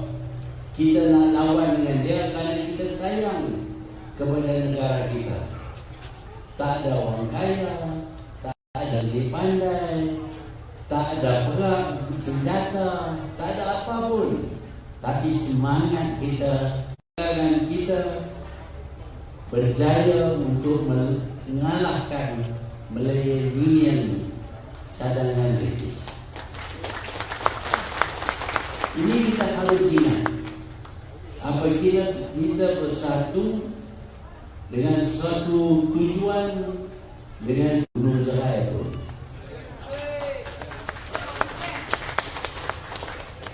Tuan-tuan dan puan-puan, tadi ini dah pun individu. Saya kan pemimpin sudah. Yang dapat ialah generasi muda mungkin tak tahu Datuk Onn Jaafar. Datuk Onn Jaafar lah yang menjadi yang dipertua yang pertama bagi Parti UMNO. Kerana dialah maka kita dapat cantum semua orang Malaysia, orang Melayu terutamanya, daripada negeri 9 buah negeri. Dan kerana kita cantum, kita melawan dengan British, kita berjaya mengalahkan British. Itu jasa Datuk Onn. Tapi datang masanya yang mana dia membuat cadangan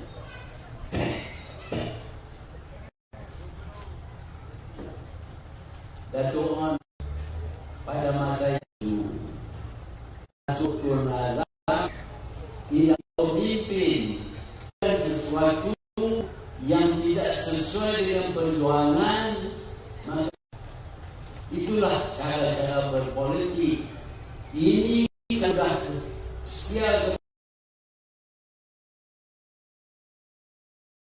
Buatlah apa jenayah pun, kalau dia suruh polis tangkap orang, walaupun orang itu tak salah, pasal ini taklah negara kita ini tak bolehlah ada peristiwa yang itu. Tetapi sejak naik jadi Perdana Menteri, kita tak dengar lain selain daripada nak bagi cash.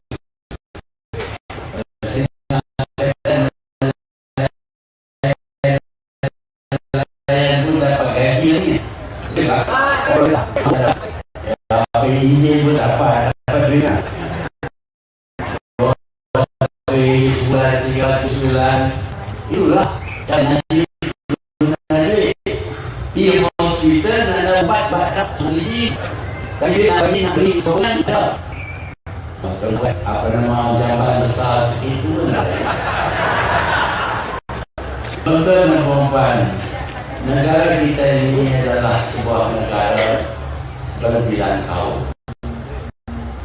Saya masih ingat di waktu kita memperjuangkan kemerdekaan, British kata kepada kita, kalau awak merdeka, negara ini akan bosan. Pasal orang lain yang miskin, kalau kampas ada orang Cina yang lain.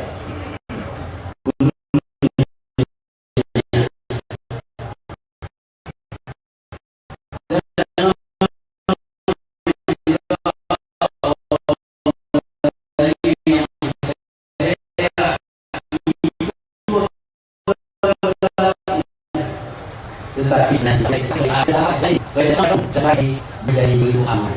Kerana dia yang aman, maka dapat kita bangunkan negara dan kita semua mendapat iman. Tak ada satu orang yang boleh kata dia tak dapat iman. Boleh ada juga orang yang kata saya tak dapat apa. Biarlah dia sendiri tak dapat kepala. Anak dia dapat di sekolah, di universiti, dapat beasiswa. Masa tu ada banyak di BPN. Lalu dia tak dapat hilang. Jadi kita semua dapat iman. Tetapi apabila Najib mengambil alih ini, kita dapati bahawa sebenarnya semata-mata untuk mendapat sokongan bagi dirinya. Dia bagi gaji kepada nelayan. Dia juga bagi BRIM. Orang kata saya ini tak setuju dengan BRIM. Sebab tu orang tak suka kepada saya. Tak apalah, tak suka.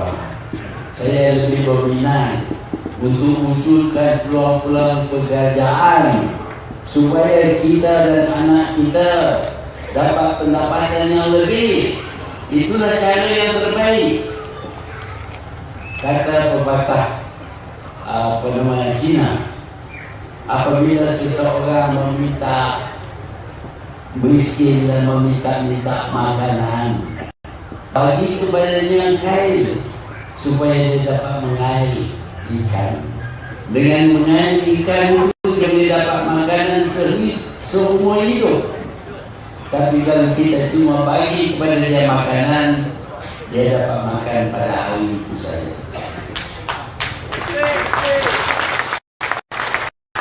Saya tahu ramai yang suka berhenti, tetapi kita harus lebih suka kepada wujudnya peluang-peluang pekerjaan bagi kita, anak cucu kita.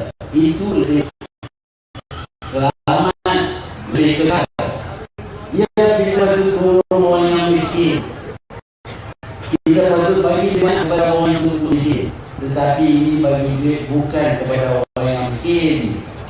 Orang yang ada duit pun dapat juga. Itu yang saya tak setuju.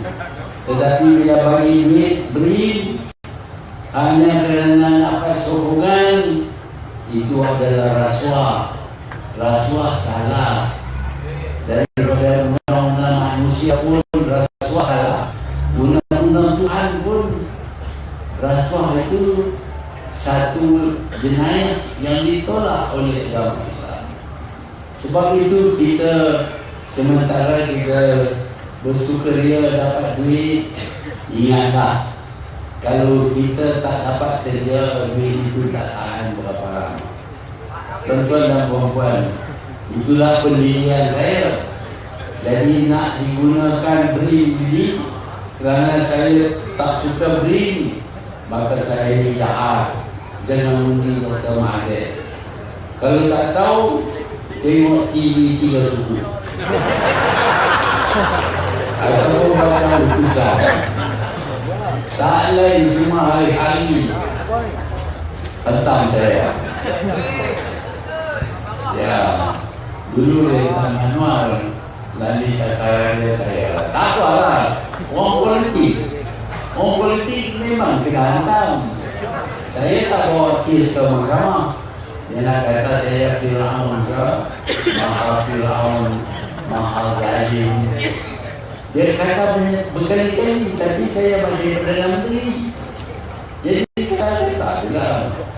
Tetapi ini cara-cara pentadbiran Najib ini merosakkan negara. Saya sebutkan tadi bahawa negara kita ini negara berbilang kaum. Cilik-cilik mata kita tahu penduduk negara kita ini terdiri daripada orang Melayu, orang Cina, orang India dan lain-lain kaum. Dan bila dijadikan Malaysia, kita terima suku-suku kaum di Sabah dan Sarawak sebagai rakyat Malaysia. Dan kita hidup rukun damai dengan mereka. Negara kita aman walaupun berbilang kaum dan berbilang agama. Aman negara kita. Tetapi kalau kita perhatikan setengah negara lain, hanya perbezaan sedikit dalam tafsiran agama Islam, mereka berperang sesama mereka. Mereka hancurkan negara mereka hanya kerana perselisihan faham tentang tafsiran agama.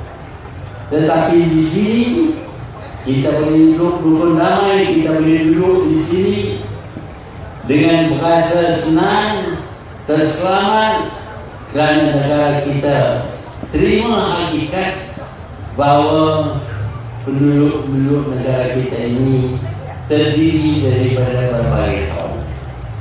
Tuan-tuan dan puan-puan, jalinan hubungan yang rapat antara kaum di Malaysia ini adalah sesuatu yang luar biasa. Tetapi kalau kita ubah, kita tambah kaum ini lebih banyak, kaum ini menjadi kecil, maka perasaan curiga dan takut akan timbul di kalangan mereka yang lemah dan berkurangan.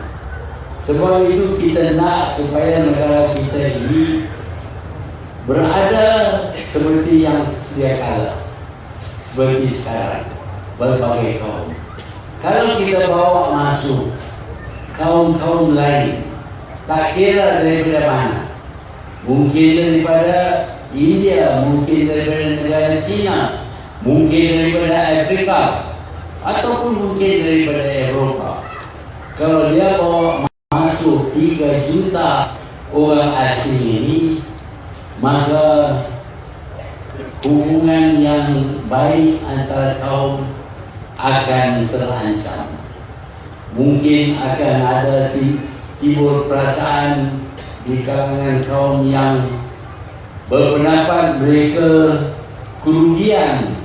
Mungkin mereka akan tidak lagi ingin hidup bersama dengan kaum-kaum yang lain. Dengan itu negara yang aman ini, negara ini mungkin akan menghadapi rusuhan-rusuhan kaum. Kalau itu berlaku, kita boleh kata goodbye kepada pembangunan. Hidup kita tidak akan sempurna lagi. Sebab itu apabila Datuk Seri Najib hutang terlalu banyak, dia hutang sampai 200 bilion ringgit, dia tak boleh bayar. Bukan mudah nak cari 200 bilion ringgit. Dia tak boleh bayar. Dia pinjam 42 bilion pun dia tak boleh bayar. Baru ni dipinjam lagi 55 bilion. Nak buat kereta api lagi gunanya 50 bilion lagi. Jumlah dengan faedah semua akan menjadi 200 bilion ringgit. Duit ada.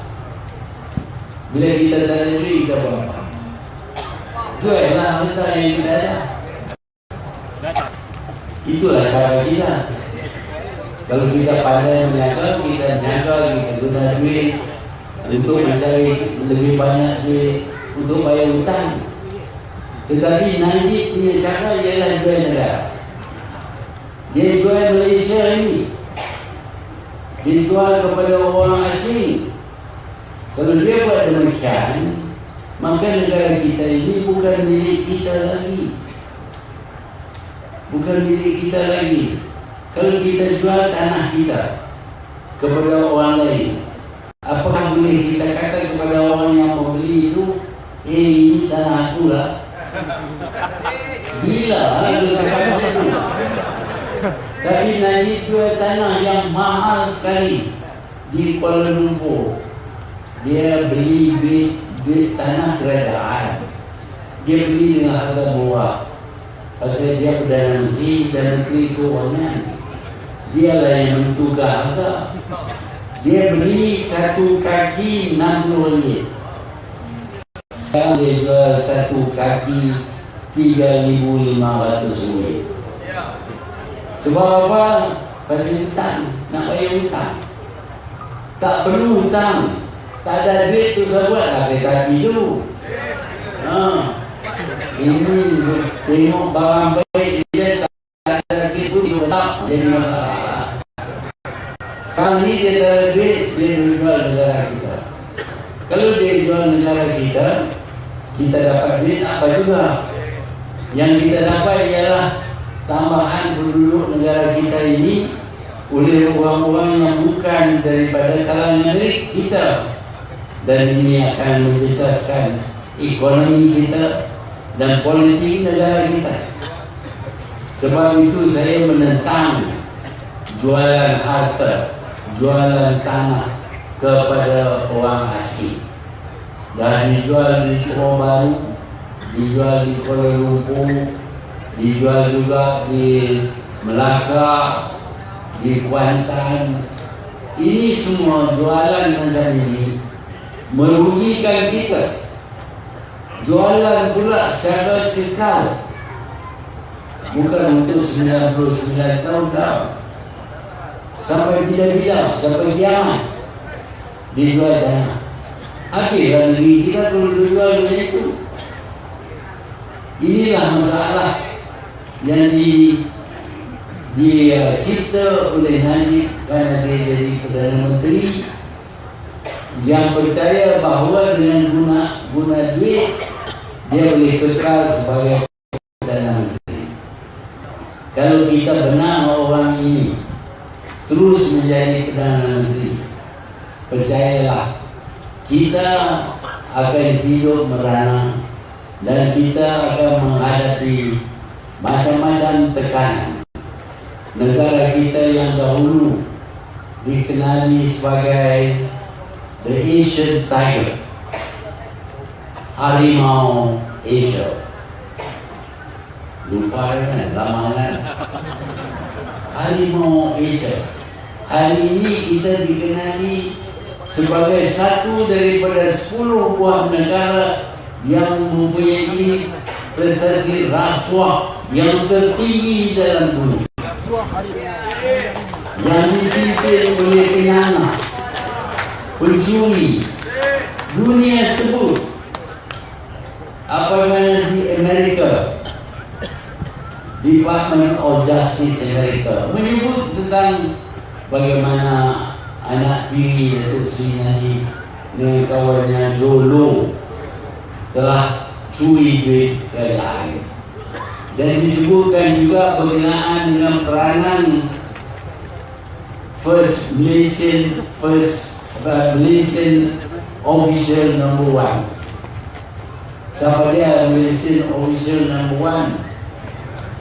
Ramai jalan bagi tahu kat kita, itu Najib lah, bos dia.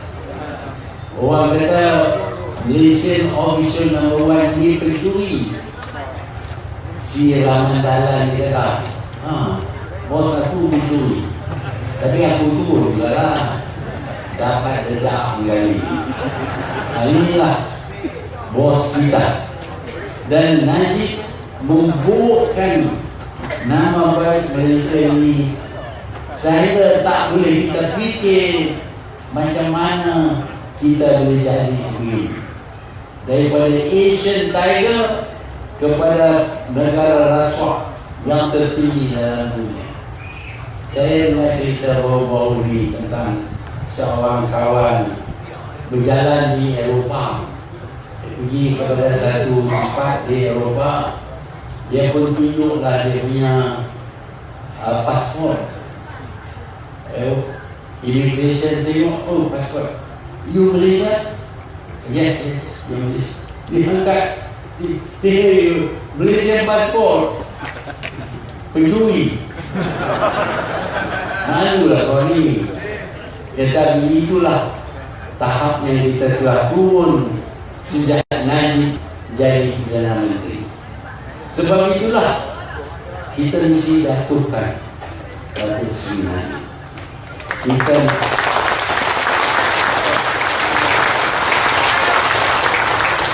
Kita mesti jatuhkan mengikut undang-undang negara. Undang-undang negara memberi hak kepada kita mengundi di dalam pilihan raya. Kalau kita dapat hak mengundi ini adalah satu kuasa. Kerana mengundi itu menentukan siapa yang akan memerintah. Kalau kita salah undi, kita akan dapat Datuk Seri Najib. Dan sekali lagi duit kita akan dicuri. Sebab itu kita mesti tentukan Datuk Seri Najib ini dijatuhkan dalam pilihan raya. Saya tak minta banyak daripada tuan-tuan dan puan-puan. Sikit saja. Undilah mana-mana satu parti pembangkang, komponen parti pembangkang. Sama ada parti yang saya sertai, iaitu Parti Peribumi Bersatu, ataupun Parti DAP, ataupun Parti Keadilan, ataupun Parti Amanah. Undilah mereka. Karena dalam pilihan raya ini kita akan letak calon sebagai calon bagi parti campuran pembangkang. Kita tidak letak calon sebagai DAP ataupun Bersatu ataupun Keadilan ataupun Amanah. Mereka semua akan berdiri sebagai calon parti lawan, gabungan parti lawan. Dan kita minta supaya semua daripada kita mengedepankan kepentingan parti, kepentingan parti-parti yang kita sertai. Sebaliknya mengutamakan hasrat perjuangan parti kumpulan parti pembangkang ini. Hasratnya ialah untuk menjatuhkan Datuk Seri Najib. Untuk itu kita perlu beri kemenangan kepada semua parti lawan. Dan dengan itu kita boleh melebihi undi kepada Datuk Seri Najib yang sudah tentu akan menggunakan duit untuk macam-macam lah. Ini cara Najib, dia akan bagi duit, kita nak terima dia lah. Alah, berapa lama saya nak tahan duit. Tuan, kalau dia bagi ratus-ratus ringgit pun tak lama habislah duit. Dia bukan boleh lama, tahan lama. Tapi kalau kita dapat pekerjaan, kalau anak kita dapat beasiswa untuk belajar dan jadi orang yang berpelajaran, dapat kerja, dapat gaji, itu dikekal. Tawaran daripada parti pembangkang ini bukanlah untuk memberi wang secara langsung kepada pengundi. Kita nak betulkan negara kita ini supaya kita kembali kepada keadaan dahulu. yang mana anak-anak kita semua mendapat peluang belajar ke peringkat tertinggi dan kembali memegang jawatan-jawatan yang tidak dimimpi oleh ibu bapa mereka. Kita tak fikir kita boleh dapat pendapatan seperti anak kita apabila mereka dapat pelajaran. Satu hari saya telah terbang dengan pesawat 747 yang 2 tingkat. Pilot panggil saya naik ke flight deck. Di flight deck itu terdapat 2 pilot, kedua-duanya Melayu. Saya tanya yang satu pilot tu, jawab dia cepat, saya orang Kedah. Saya pun berkembang. Seronok kami bila dengar orang Kedah. Tanya Kedah di mana? Perdiam. Dulu orang Perdiam ni dianggap cukup kolot lah. Ulu. Sebab ulu yang boleh dikatakan. Inilah orang ulu.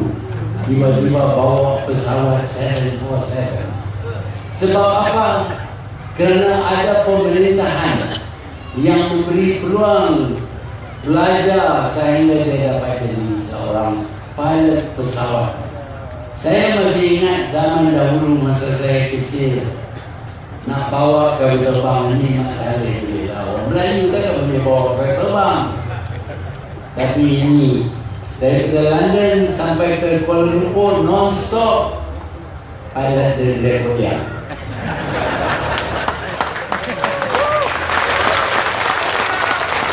Kenapa tuan-tuan? Kalau kita mempunyai kerajaan yang memikir tentang nasib rakyat, bukan nak tekan rakyat dengan GST yang macam-macam. Sebaliknya macam mana nak memperkayakan rakyat, sudah tentu memberi pelajaran adalah satu daripada cara. Kita mewujudkan industri-industri untuk rakyat Malaysia. Kita nak buat kereta sendiri. Wah, orang Melayu, kami orang Malaysia nak buat kereta third world country, third world, dunia ketiga. Nak buat kereta nak lawan dengan Jepun, nak lawan dengan Jerman, nak lawan dengan British. Semua orang ketawa. Boleh sekali orang buat. Ini orang kolot, tak tahu engineering. Tetapi kita buat kereta di atas jalan, banyak kereta potong. Sengaja daripada kereta belilah, tapi lari dia bawa masuk kereta lain. Kadang-kadang kita pilih kereta yang lain lah. Sekarang ni nak dijual beton. Ini kita punya industri dibuat oleh anak-anak kita, engineer kita. Kita lah yang membuat apa komponen-komponen. Kalau dijual beton ini kepada orang asing yang akan menjadi mangsa, ialah mereka yang telah buka kilang untuk membuat komponen bagi kereta beton. Sudah tentu orang asing apabila mereka membeli beton, maka mereka akan dapat bekalan daripada negara mereka ataupun daripada luar negara. Apa nak buat ni, vendor-vendor kita yang buat kilang kecil tutup lah. Sebenarnya Najib tak peduli. Kalau kita kena tutup, itu okey lah. Dia tak tutup, dia boleh dapat berterbang banyak apa semua. Tetapi kita lah yang kena jadi mangsa. Macam-macam industri yang kita adakan dahulu sekarang ini sudah tidak dapat dimajukan, karena kerajaan bukan saja tidak membantu industri tempatan, sebaliknya kerajaan membantu kemasukan barangan daripada luar negeri. Dengan itu duit kita pergi ke luar negeri, pekerja kita tak ada kerja, kilang-kilang kita semua ditutup, dan kita pun papa kedana, tak ada duit lagi. Tuan-tuan dan puan-puan, semua ini disebabkan oleh pemimpin yang tak baik. Datuk Seri Najib ni anak Tun Razak. Tun Razak ni bukan saja idola saya, dia yang menaikkan saya. Saya merasa terhutang budi kepada Tun Razak. Sebab itu saya berusaha bersungguh-sungguh untuk menaikkan Datuk Seri Najib. Tetapi saya sekarang ini bersungguh-sungguh untuk menurunkan Datuk Seri. Tuan-tuan, saya rayu kepada semua rakyat, sayanglah negara ini. Kita bangun negara ini bersama, kita capai kemerdekaan bersama, kita jadikan negara kita sebagai Asian Tiger. Tetapi karena satu orang ini, semua yang telah kita bangunkan, semua yang telah kita cayakan, sekarang ini sudah hancur. Kalau kita nak kembali negara kita ini supaya dia terkenal semula sebagai world punya tiger, bukan Asian lagi, kita kena bersatu hati dan memberi kemenangan kepada parti lawan yang terdiri sekarang daripada parti Semangat parti Keadilan, parti UAP, parti Amanah, dan juga parti Pribumi Bersatu. Tak banyak yang kita nak minta, undi saja. Janganlah terpengaruh sangat dengan duit yang dia bagi. Sayanglah negara lebih daripada duit. Kalau kita sayang duit lebih pada negara, satu hari negara kita ini bukan lagi kita punya. Sebabnya kerana Najib akan menjual negara kita ini untuk membayar hutang yang begitu banyak yang dibuat oleh Datuk Seri Najib. Tentu dan puan-puan, saya bersyukur, terima kasih kepada tuan-tuan dan puan-puan yang datang dengan begini ramai. Tak payah bayar duit pun daripada orang. Saya alhamdulillah masih ada semangat.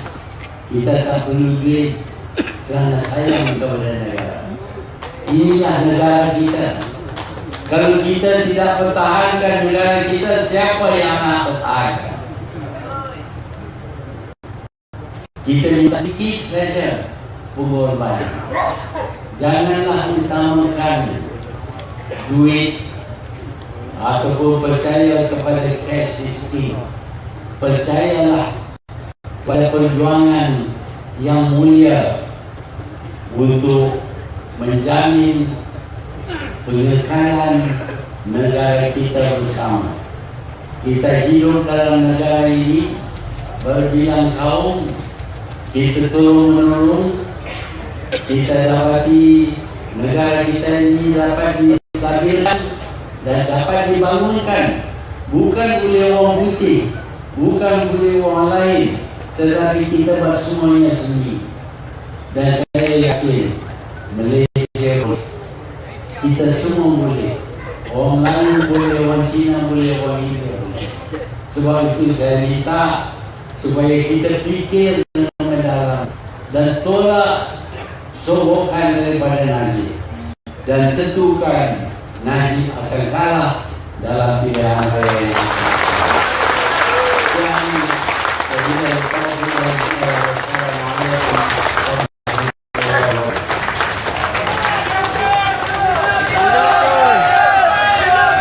Terima kasih kita ucapkan kepada yang berbahagia itu di atas ucapan yang semangat tadi kepada beliau. Tuan-tuan jangan balik itu kan saya lagi. Saya minta tolong salah yang buat kemah ke luar-luar ni pasal saya lagi nak minta turun bawah. Kemudian kita nak ambil gambar bagi nampak tuan-tuan yang di belakang tu ramai-ramai. Boleh tak? Kalau tak boleh saya nak buat seorang-seorang. Jadi sekali lagi saya ambil kesempatan ni majlis nak habis, tapi kalau boleh tuan nak letak KDQ 9949 ni pun dia blok rumah kawan juga takut saya jadi lebih lambat. Dan yang keduanya saya diminta oleh rakan kita di Badan Parti Amanah Negara minta melakukan pada 24 bulan 2 Jumaat malam Sabtu sebelah Hilang Kampung Bukit Pinang tepi masjid kawasan Pokok Senang ada ceramah dianjurkan oleh Parti Amanah. Jadi minta siapa-siapa yang berada di kawasan dekat tu atau berminat sila hadir bersama-sama.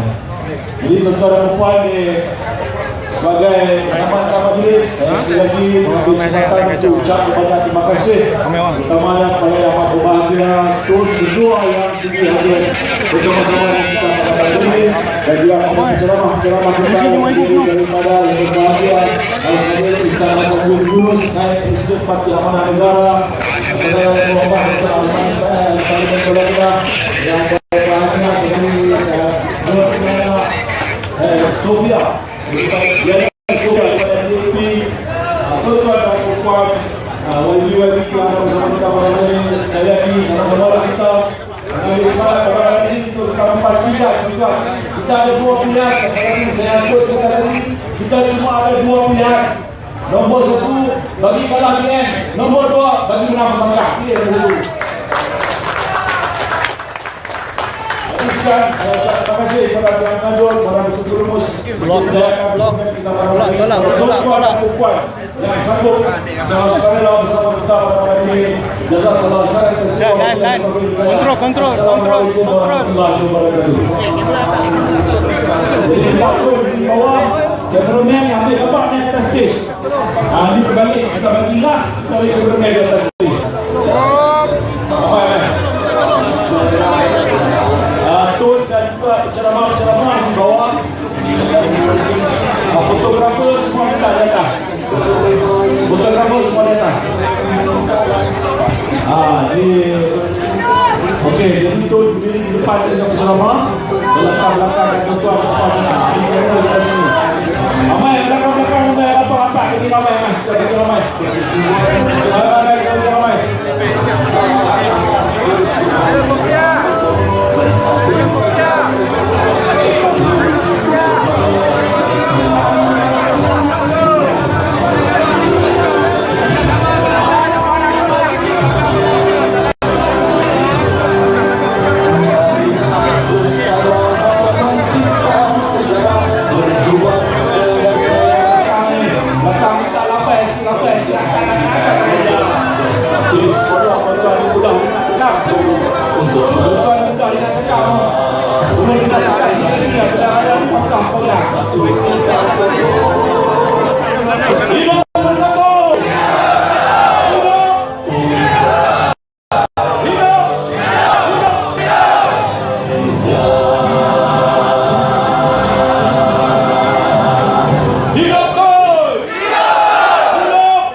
Berjuang dengan semangat yang membara, berjuang